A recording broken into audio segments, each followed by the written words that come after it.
आज आध्यात्मिकतार अवक्षय अमानविकतार जो अराजकता देखा देइछि एभली आध्यात्मिक अवक्षय को अवरोध करिवार एक आंतरिक उद्यम आत्मचेतना एक परिवर्तित परिस्थिति रे डिजिटल इंडिया सहित ताल मिलाई वैदिक चिंता और चेतना को लोकप्रिय करिवार एक सफल प्रयास आत्मचेतना। सर्वोपरि आध्यात्मिक अनुष्ठान विश्ववैदिक परिवार स्वर्णिम संकल्प को सफल करिवार एक साधु उद्यम आत्मचेतना। आत्मचेतनार आउ एक सद्यतम अध्याय को स्वागत करुच्ची मु प्रणव। अनेक क्षेत्र में द्वंद्व उपजे जे ईश्वर एवं जीव ए दुईटी अलग अलग तत्व ना भिन्न तत्व आउ जीव ईश्वर का अंश कि ए संपर्क में आपणकर वक्तव्य कौन रखिबे? होला जे आमर जीवात्मा बा जीव ईश्वर अंश कि मु कहि यह सबुठार गुरुत्वपूर्ण प्रश्न। कारण आमे देखुचु एपरिक विभिन्न शास्त्र भी उल्लेख थिबार भी आमे शुणुचु पढ़ुचु जे ये जीवात्मा ईश्वर अंश विशेष।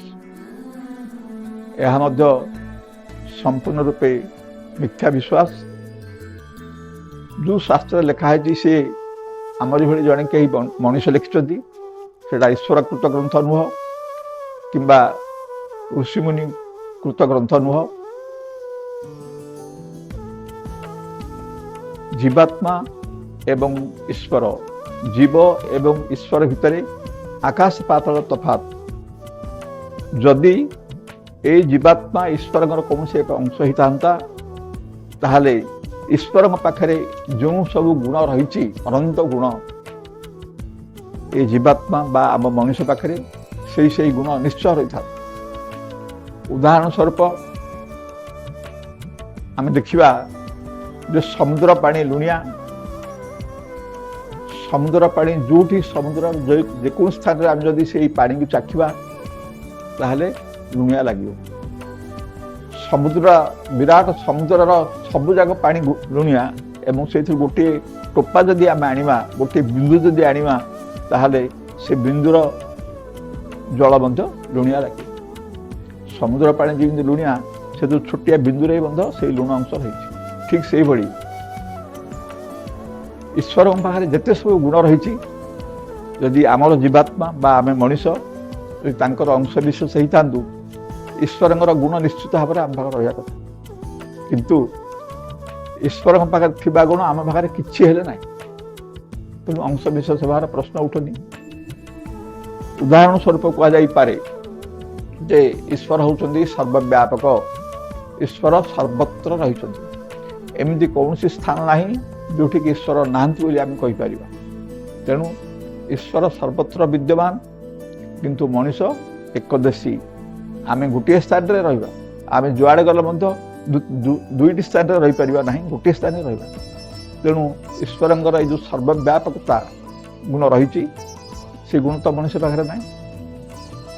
सेमती आउ गोटे कहुपे जे ईश्वर सर्वज्ञ से सबू जानती किंतु मनुष्य अल्पज्ञ।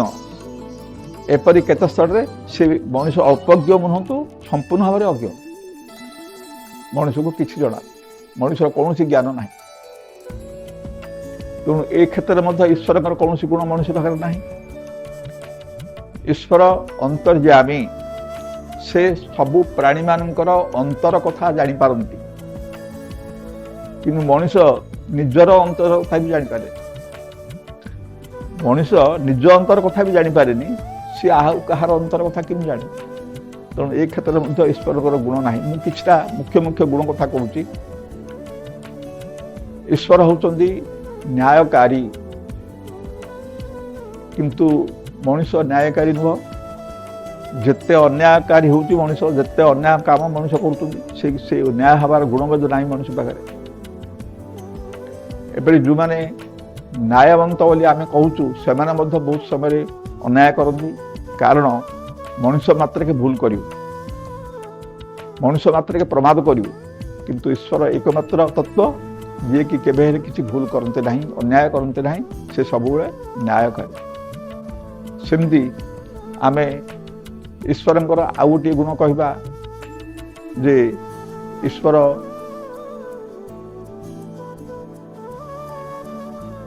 जेकोसी गुण आम धरिदबा जे ईश्वर होउचंती अजन्मा, से जन्म हुंती नहीं, से देह धारण करती नहीं, से गुण तो मनुष्य पाखे नहीं।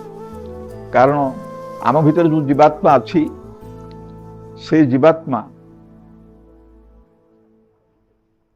बारंबार जन्म ग्रहण करे एवं तार आत्मा देह धारण करे।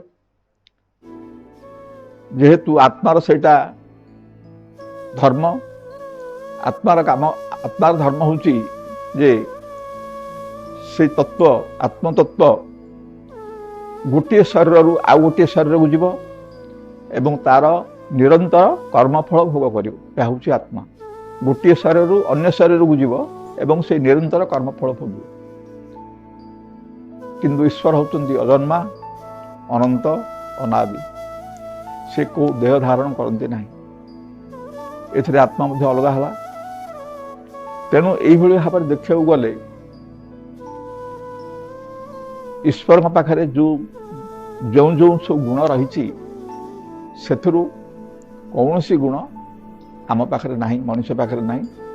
तेणु आम निश्चित भाव कहीपर जे ईश्वर कौन सी अंश मनुष्य पाखे नथिबारु बा कौन सी गुण नथिबारु जीवात्मा केबे हेले ईश्वरंकर अंश विशेष नुह। एमती गोटे सुंदर प्रश्न आसी जड़े यूट्यूब चैनल रो दर्शक जानिया चाहिए जे ईश्वर को कहीं देखी हुए ना। अनेक तत्व रही जहाँ को केबे हेले देखी हुए ना। से सु तत्व अत्यंत सूक्ष्म। जमती आमे देखिबा जे ग्रेविटेशन पावर, से ग्रेविटेशन पावर एमती गोटे अच्छी तत्व रही जहाँ को आमे देखी परिबा नहीं,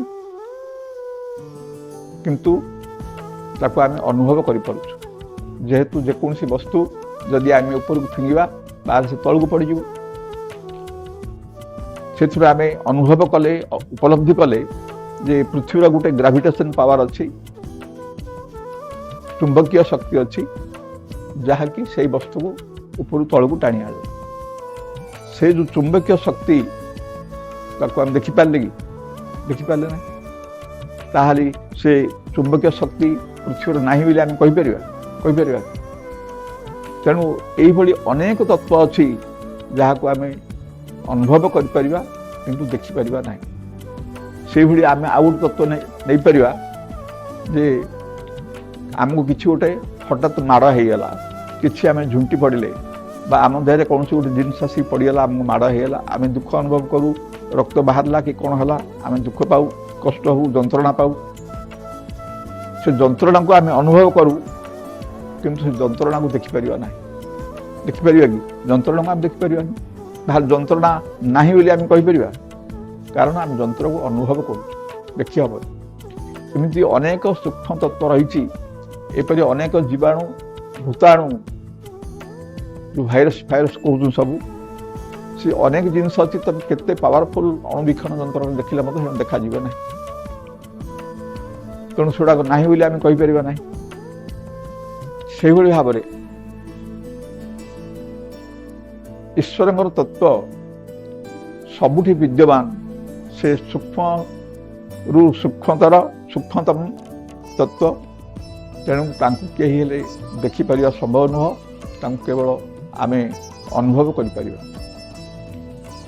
ईश्वर आम अंतर भितर अछंती एवं बाहर अछंती, सर्वत्र विद्यमान, जहाद्वारा कि से ब्रह्मांडर ସବୁ କୋଣେ ଅନୁକୋଣେ ରହି ସେ ସବୁ ସୃଷ୍ଟିର ଗତିବିଧି ଲକ୍ଷ୍ୟ କରନ୍ତି ଏବଂ ସେ ସବୁର ଗତିବିଧିକୁ ନିୟନ୍ତ୍ରଣ କରନ୍ତି। ଯଦି ସେ କୌଣସି ଗୋଟିଏ ସ୍ଥାନରେ ରହିଯିବେ ତାହେଲେ ସେ ସୁନିୟନ୍ତ୍ରଣ କାମ ହୋଇପାରିବ ନାହିଁ। ତେଣୁ ଈଶ୍ୱର ଆମ ଭିତରେ ବି ଅଛନ୍ତି। ଆମ ଭିତରେ ରହି ଆମେ କି ପ୍ରକାର କର୍ମ କରୁଛୁ ସେ କର୍ମକୁ ସେ ଲକ୍ଷ୍ୟ କରୁଛନ୍ତି, ତୀକ୍ଷ୍ଣ ଦୃଷ୍ଟି ଦେଇଛନ୍ତି ଏବଂ ଯେତେବେଳେ ଆମେ ମନ୍ଦ କର୍ମ କରୁ ଆମକୁ ମନ୍ଦ କର୍ମରୁ ବାରଣ କରନ୍ତି, ସେ ପ୍ରେରଣା ଆମକୁ ମିଳେ। ଆଉ ଯେତେବେଳେ ଆମେ ଉତ୍ତମ କର୍ମ କରୁ ସେ ଉତ୍ତମ କର୍ମ ପାଇଁ ସେ ଆମକୁ ଆତ୍ମସନ୍ତୋଷ ଦିଅନ୍ତି, ଆନନ୍ଦ ଦିଅନ୍ତି ଏବଂ ଖୁସି ଦିଅନ୍ତି। এই ପ୍ରେରଣା ମଧ୍ୟ ଆମେ ପାଇପାରୁ। এই ପ୍ରେରଣା କେବଳ ଈଶ୍ୱରଙ୍କ ଠାରୁ ଆମକୁ ମିଳେ। এইଭଳି ଅନେକ ସୂକ୍ଷ୍ମ ତତ୍ତ୍ୱ ଆମ ସଂସାର ଭିତରେ ରହିଛି, ଯାହାକୁ ଆମେ ଅନୁଭବ କରିପାରିବା ସିନା ଦେଖିପାରିବା ନାହିଁ। ସେଇଭଳି ଆମେ ଅନେକ ଉଦାହରଣ ନେଇପାରିବା, ଯାହାକି ମୁଁ କିଛିଟା ଆମ ପ୍ରଥମରେ ଉଦାହରଣ ଦେଲି। ଶରୀର ଭିତରେ ହଉ କିମ୍ବା ଶରୀର ବାହାର ହଉ ସବୁଠାରେ ଏଇଭଳି ସୂକ୍ଷ୍ମ ତତ୍ତ୍ୱ ବିଦ୍ୟମାନ, ଯେଉଁ ସୂକ୍ଷ୍ମ ତତ୍ତ୍ୱକୁ ଆମେ ସବୁ ମୁହୂର୍ତ୍ତରେ ଅନୁଭବ କରିପାରିବା। ଅନୁଭବ ଆମେ କରୁଛୁ କିନ୍ତୁ ଆମେ ତାହାକୁ ଲକ୍ଷ୍ୟ କରିପାରୁନୁ, ଆମେ ବୁଝିପାରୁନୁ, ଆମେ ଜାଣିପାରୁନୁ। ତେଣୁ ଈଶ୍ୱର ସର୍ବତ୍ର ବିଦ୍ୟମାନ ଥିଲେ ଯଦିଓ ଅଛନ୍ତି, ସେ ଅତ୍ୟନ୍ତ ସୂକ୍ଷ୍ମତମ ହୋଇଥିବା ଯୋଗୁଁ ତାଙ୍କୁ ଆମେ ଦେଖିବା ସମ୍ଭବ ନୁହଁ, କେବଳ ଆମେ ଅନୁଭବ ହିଁ କରିବା। ପ୍ରତ୍ୟେକ ମୁହୂର୍ତ୍ତରେ ମଣିଷ ଈଶ୍ୱରଙ୍କର ଉପସ୍ଥିତିକୁ ଅନୁଭବ କରିପାରିବ। ଏ ସଂସାରରେ ଯେତେ ପ୍ରକାର ସବୁ କର୍ମ ଚାଲିଛି, ଯେତେ ପ୍ରକାର ସାଂସାରିକ କର୍ମ ସବୁ ଚାଲିଛି, ଯେତେ ପ୍ରକାର ଗ୍ରହ ଗ୍ରହାନ୍ତର ସୌରଜଗତରୁ ଆରମ୍ଭ କରି ଯେତେ ଯାହା ସବୁ କାର୍ଯ୍ୟ ଚାଲିଛି ସବୁ ଈଶ୍ୱରଙ୍କର ନିର୍ଦ୍ଦେଶ ହିଁ ଚାଲିଛି ଏବଂ ସବୁଠାରେ ଈଶ୍ୱରଙ୍କର ଅସ୍ତିତ୍ୱ ବିଦ୍ୟମାନ। ଯଦି ଈଶ୍ୱରଙ୍କୁ ଆମେ ଦେଖିପାରିବା, ଦେଖିବା ପାଇଁ ଆମେ ଚାହୁଁଛୁ, ଯଦି ଗୋଟେ ସ୍ଥାନ ତାଙ୍କୁ ଦେଖିବା ତାହେଲେ ସେ ସାକାର ହେଇଯିବାକୁ ପଡ଼ିବ, ଗୋଟେ ସ୍ଥାନରେ ରହିବେ।